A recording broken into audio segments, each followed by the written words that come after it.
Hello, my name is Lena Curry, and I'm a sophomore at Florida State University. My project is titled Documenting the Rise and Fall of Coral Reef Cyanobacterial Mats. I started working on this project with Ethan Sissel during my freshman year in UROP, which is the undergraduate research program at FSU. First, I would like to discuss what a cyanobacterial mat is. Cyanobacterial mats are clumps of cyanobacteria, or blue-green algae, that can cover the coral reefs and smother them because they block the sunlight. This can influence coral disease and causes many of the reefs to die. My first task in this project was to use ImageJ to analyze photos of the mats.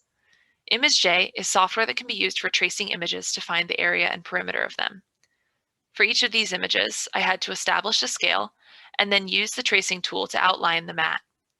If there were any cores or holes cut out of the middle of the mat, I had to trace them as well and subtract them from the total area of the mat. Once these numbers were established for all the photos, I moved on to QGIS to scale the images using distance analysis. Then, I used the georeferencing feature to align the images to determine the mat presence versus mat absence. QGIS was found to have the most reproducible data. During the fall semester of my sophomore year, I used CoralNet to classify 204 photo quads. CoralNet would select random points within a section, and then I would use different tags to mark what each part of the reef was. For example, if the image included a cyanobacterial mat or a sponge, I would mark that to make sure that we knew what was what. The data collected from this experiment will be useful in understanding the mat coverage on a scale that has never been used, which is the individual scale.